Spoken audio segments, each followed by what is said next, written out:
Hey guys, Ace TCG here, and today we're going to be going over a red RagnaLoardmon deck profile. Before we actually get into the profile, as you can see by my amazing baby sleeves, I am actually part of Team Crit Hit.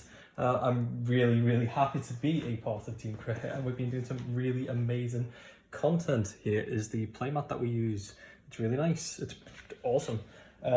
There are some amazing content and videos up on the YouTube, and there is currently a giveaway.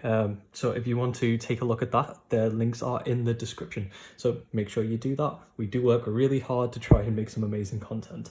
But yeah, let's get straight into it. I'm actually going to do it backwards from what I usually do it, because I think it's really important that I show what the megas do, because it just really lays the grounds for what the actual deck is meant to do. So Red Ragna is all about consistency more than anything, and sticking to what it does, and when you can get off what it does it extremely well. Speaking of Red Ragna, here he is. This is the boy himself. He is a 14 play cost, a Digivolve cost of either red or black of 3, and DP power of 14,000. It has security attack +1 built in, which is really nice. It has the reboot ability, which is unsuspend this Digimon during your opponent's unsuspend phase, and it has the when digivolving ability of you may place one Durandamon or RagnaLoardmon from your hand on top of this card's Digivolution card to gain memory, 3 memory that being. So you can effectively play Ragna for free. And here is Durandamon and RagnaLoardmon. They are fantastic, really good. Cannot fault them at all, to be honest. Durandamon has, they both actually have a 10 play cost. They both have the Digivolve cost of red or black being 3, and they both have 12,000 DP, which is nice because a lot of the meta right now is either 11 or 12 DP for the megas. Durandamon has the inherited effect of piercing, and RagnaLoardmon has the inherited effect of blocker. So you can either give yourself your Ragna piercing or blocker. But another good thing is if you already went into this, you can put the other one on top, so you can both give them piercing and blocker, which is pretty darn nice. It's really good being able to turbo out your Ragna, and the entire point of this deck is to be able to hit your opponent for a lot of damage, removing your opponent's security usually in one turn. You're even able to get 5 security checks when you swing with 1 Ragna hit, which is really insane. Of course, you have to watch out for things like options cards, being able to stop your turn or remove your Ragna, but if your opponent doesn't hit them, you win the game. Really nice.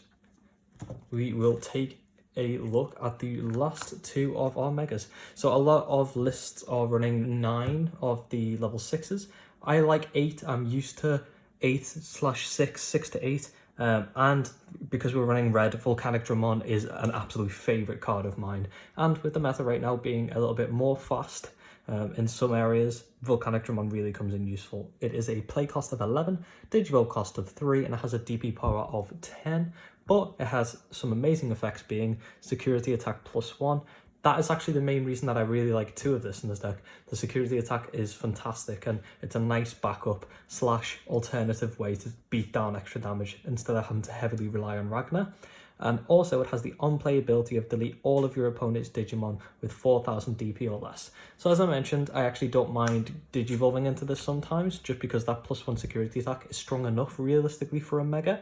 The DP power being 10 is a bit meh, because you can get your opponent can swing it out without having to worry.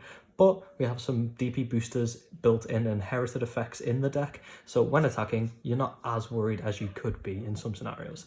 That on-play effect is really effective against deck like Rookie Rush, which has been running wild and rampant recently.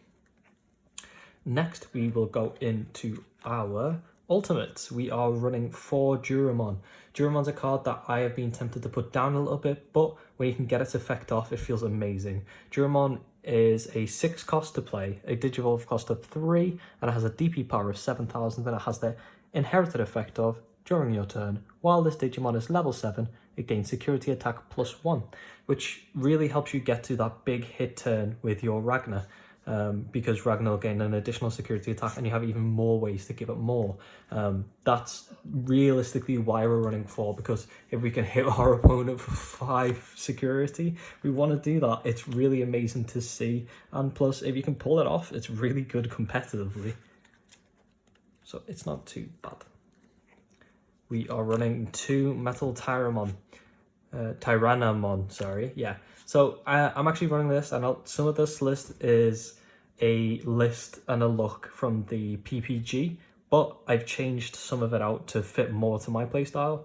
But I really actually liked the addition of Metal Tyrannamon. I think it's really nice to have an ultimate that can potentially swing at your opponent's megas and remove them and still be able to stay on the board. I don't think it's too consistent if you run like a playset of these, but the fact that you can run 2 and just your opponent not expect it is pretty darn nice if you're a bit behind. To finish off our ultimates, we are running Groundamon. Groundramon? Yes. Groundramon is the same as Sirenmon for yellow. It's a 5 cost, 2 Digivolve cost, which is really nice, and has a DP power of 6,000, which we don't like as much, but the fact that you can play this card for 5 and it being an ultimate is really good. Digivolve cost being 2 means you can get to your levels faster. The DP power is a bit lacking, but you're not really going to be using this card for attacking. It has a very specific place in this deck, and that's just to help you climb to your levels faster. For our champions, we are running 4 Dark Tyrannamon. The 1 cost Digivolve costs are still really strong and are ran in most decks right now in the meta. It's got a 6 play cost, Digivolve cost of 1, and DP power of 6,000. Being able to put your opponent to 1 memory on turn 1 is really, really strong and can help you steamroll from there.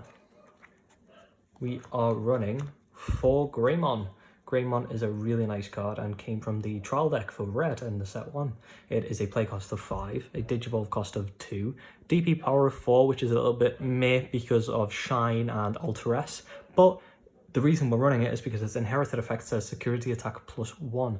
Again, helping you get to where you want to be to get as much security attack as you can and just absolutely surprise your opponent with a big beefy boy. To finish off our champions, we are running 3 basic blockers. Cordramon.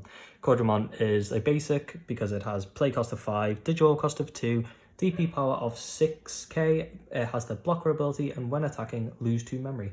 Yeah, it's really good in the meta right now. Just being able to block some attacks, and also if you need to block some really beefy heavy hitters. Even though you lose this card, you'll stop yourself from losing a lot of security, which is good defensively. Red actually just got some spoilers from set 6, where they'll be getting a free Digivolve cost blocker, which is pretty darn cool, to be honest. We will look at our rookies now. We are running 4 Agumon. Agumon is a basic rookie with the play cost of 3, Digivolve cost of 0, DP power of 2, and it has the very simplistic inherited effect of, during your turn, this Digimon gains +1000. So what we want to do is we realistically want to try and put our RagnaLoardmon, I can't find there it is, the shiny one. We want to put our Ragna on 16,000 so that we're not worried about hitting an Omni or something in your opponent's security. And this, along with our eggs, allow us to do that. It's really nice and just really consistent in general.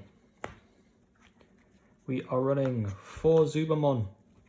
Zubamon is a 3 cost rookie with a 1000 DP, which stinks, but it has a Digivolve cost of 0, and it has an amazing on-play effect of reveal the top 5 cards of your deck, add 1 RagnaLoardmon Digimon card and 1 Digimon card with Legend Arms in its type among them to your hand. Place the remaining cards at the bottom of your deck in any order. Gaining 2 cards from being able to play 1 on-play rookie is really nice and help you get your pieces, which you want to do in this list, seeing as how you're running 7s.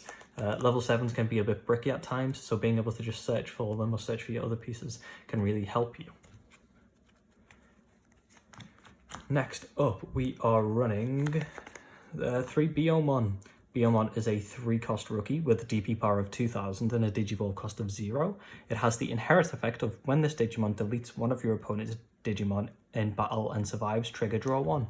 I really like this card because along with the Durandamon on your Ragna, you're going to get that piercing effect to go off and you're going to be able to remove an opponent's card, deal damage to security, and with the Biomon being in your inheritables, you will also draw a card, which is always good. Drawing cards is nice, and because of we just have a lot of options to swing at our opponent's cards because we have a little bit of power gain, and drawing a card from that can really get you out of a sticky situation.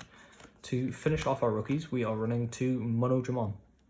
I really stand by the on-play cost of 2 rookies. I think they're really solid, and being able to put your opponent to 1 when you're on 1 is really nice, and you get a really free card out. So that's why we're running 2 of it. It's just nice to get out. It's pretty darn good indeed. Next up, we have our options cards. We are, of course, running Gaia Force. Gaia Force is fantastic, and it's just so simplistically good that it's actually quite funny. It's a play cost of 8, which is quite a lot. It's an options card, and it has the main effect of delete one of your opponent's Digimon. Plain and simple, like bread and butter. And like bread and butter, when you get bread and butter in security effect, it makes a mess. And this certainly does, because it has to activate this card's main effect. It's amazing. Your opponent can swing at you with something, and you can either just remove the card attacking if it's got plus security, or you can just remove your possible opponent's card. The amount of times I've just attacked security and they flip the Gaia, and it's absolutely turned the game completely on its head, is insane. And getting this in hand is nice for controlling, but getting it in your security is even better. To finish off the list, we are running 2 Taikamir. Tai is an on-play cost of 4. It has the start of your turn ability. If you have 2 or less memory, set your memory to 3. They also have their during your turn, all your red Digimon with 4 or more Digivolution cards gain security attack +1. This is fantastic for Ragnar. And this is how we can actually do 5 damage and 5 security checks in it, because you have this, you have your... We have our Greymon that's going to give +1 security attack, or Zubamon that's going to give +1 security attack, and Ragnar that's going to do it. So if you have Greymon, Zubamon, Ragnar, and a tie out, and you swing with Ragnar, you're doing 1, 2, 3, 4, and then the normal base of Ragnar as well. So 5, which is fantastic. Tai also has the ability, like I believe all tamers do, of security. Play this card without paying its memory cost, which is nice, because if your opponent swings into you and you just get this out for free, it's an amazing value. Playing it for 4 can sometimes feel a bit meh, because it doesn't have as much impact straight off the board. But if you do get it in your security check, it feels fantastic. But yeah, that is our red, my red RagnaLoardmon list. I really have been having fun with this deck. From a competitive point of view, it does okay. From my playstyle, it doesn't really match that competitiveness, but it topped a PPG event, so you can't really complain with it. Again, as I mentioned, take a look at Team Crit Hit. The links are in the description below, and don't forget to have a look at that giveaway. Like and subscribe, and I hope you have a fantastic day. Thank you.